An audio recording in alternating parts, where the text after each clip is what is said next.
আসসালামু আলাইকুম রহমতুল্লাহি অবরকাতুহ। সম্মানিত দর্শক, অবস্থা দৃষ্টে মনে হচ্ছে যে বিএনপি বহুমুখী ম্যাটিকুলাস ডিজাইনের যে ফাঁদ, সেই ফাঁদের মধ্যে পড়ে গেছে। আমরা জানি যে গত 15 বছরে যে আধিপত্যবাদী শাসন, যেটিকে এখন ফ্যাসিবাদী শাসন হিসেবে অভিহিত করা হচ্ছে, ওই সময়টিতে বিএনপির মধ্যে অন্তত 3 থেকে 4টি গ্রুপ, তারা পরস্পরের সঙ্গে দ্বন্দ্ব এবং সংঘাতে লিপ্ত ছিল।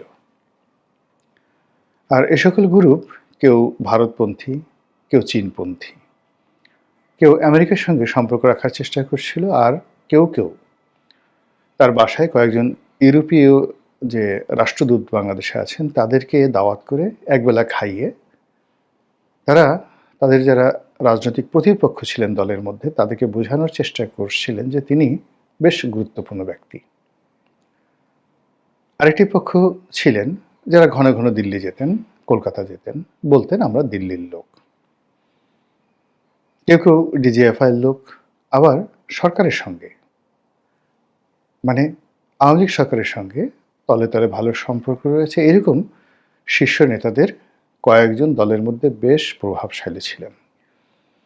তারা মাঝে মধ্যে গ্রেপ্তার হতেন নিজেরা, আবার তাদের হুকুমে বা তাদের ইচ্ছায় দলের অনেক গুরুত্বপূর্ণ ব্যক্তি, বিশেষ করে যে সকল লোক সরকারপন্থী বলে পরিচালিত ছিল, তাদের যে যারা প্রতিপক্ষ ছিলেন দলের মধ্যে, তারা জেলে যেতেন, অপদস্থ হতেন, মামলা মোকদ্দমায় পড়তেন। এগুলো আওয়ামী লীগ জমানাতে রীতিমতো ওপেন সিক্রেট ছিল। তার আগে যদি ধরেন 1/11-এর সময়, 1/11-এর সময় স্পষ্টতই কয়েকটা ভাগ। একটি ভাগ হলো সংস্কারবাদী, আর একটা ভাগ হলো প্রো বিএনপি, তারেক রহমান সাহেব এবং খালেদা জিয়ার নেতৃত্বের প্রতি যাদের অবিচল আস্থা ছিল। এই দুটো ভাগের বাইরে আবার হাওয়া ভবনপন্থী, তারেক রহমানপন্থী বনাম বেগম খালেদা জিয়াপন্থী, এটা ছিল উপগ্রুপ। এই ছিল 1/11-এর সময়টিতে। আরেকটি গ্রুপ ছিল যারা অ্যাবান্ডেন্ট, দুর্নীতিবাজ, এবং দলের নেতাকর্মী মনে করতো যে এদের কারণে মূলত দলের পতন হয়েছে। এখন যেভাবে সালমান এফ রহমান, আনিসুল হক, এস আলম, সামিদ গ্রুপ, এদেরকে যেভাবে মীর জাফর মনে করছে আওয়ামী লীগের লোকজন, ঠিক একইভাবে 1/11-এর সময়টিতে বিএনপির অনেক নেতাকর্মী, অন্তত চিহ্নিত 50 থেকে 60 জন শীর্ষ এবং জুনিয়র কর্মকর্তা, যাদের বিরাট অংশ বেগম জিয়ার কাছাকাছি থেকে হারিস চৌধুরীর নেতৃত্বে একটা আন্ডারওয়ার্ল্ড গড়ে তুলেছিল। আরেকটি গ্রুপ হাওয়া ভবনের নেতৃত্বে থেকে তারা একটা আন্ডারওয়ার্ল্ড, প্যারালাল আন্ডারওয়ার্ল্ড গড়ে তুলেছিল।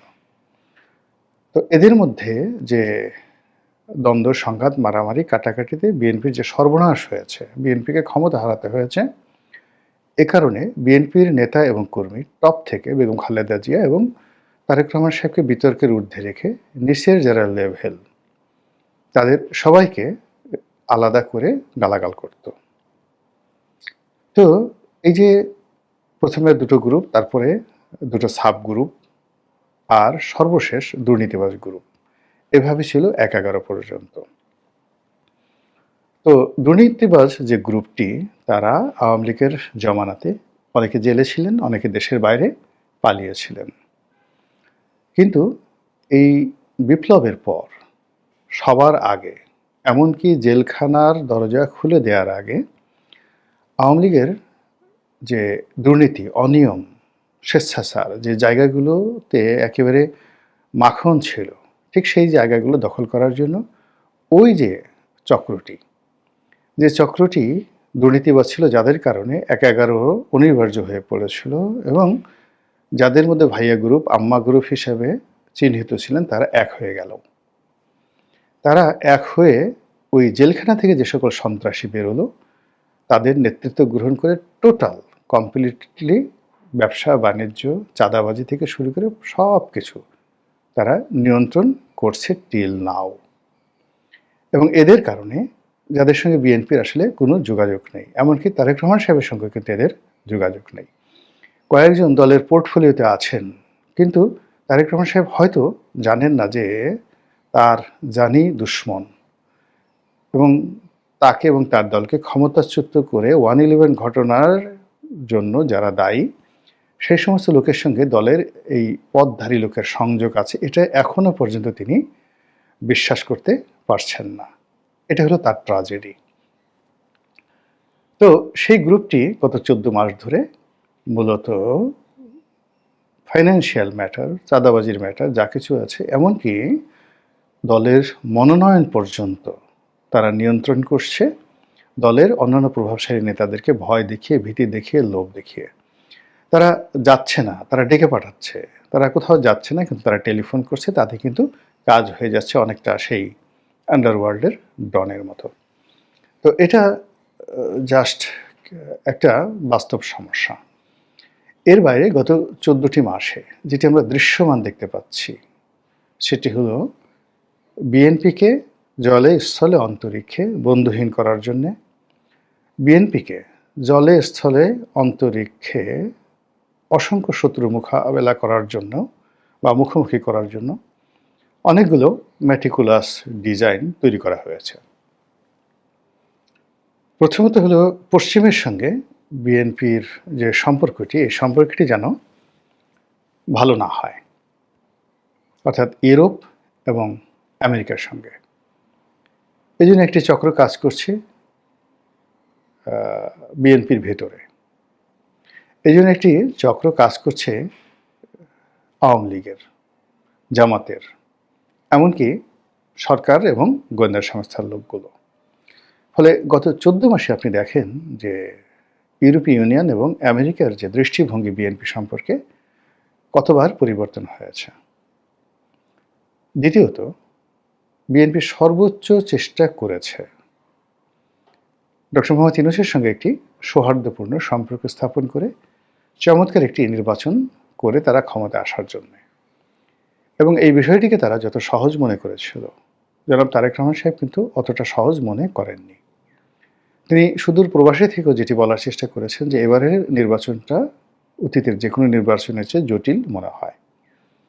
তিনি আরও বলার চেষ্টা করেছেন যে যত সহজে আপনারা ক্ষমতায় যাওয়ার চিন্তা করছেন, পরিবেশটা কিন্তু অত সহজ হবে না। দলের চাঁদাবাজ, যাকে বলা হয় মাস্তান, আজে বাজে লোক যারা ছিলেন তাদের বিরুদ্ধে ব্যবস্থা নেওয়ার জন্য তিনি প্রাণান্ত চেষ্টা করেছেন। কয়েক হাজার সেই অবাধ্য নেতাকর্মীকে, দুষ্ট প্রকৃতির নেতাকর্মীকে তিনি বহিষ্কার করেছেন, কিন্তু ফলাফল হিতে বিপরীত হয়েছে। সরকারের সঙ্গে তাদের যে সম্পর্ক অন্তত 14 মাসে বা 15 মাসে 3-15-45 বার গোপনে এবং প্রকাশ্যে একবার ভালো হয়েছে, একবার খারাপ হয়েছে। আরও অবাক করার বিষয় হলো যে সরকার এবং বিএনপি একে অপরকে কেউ বিশ্বাস করছে না।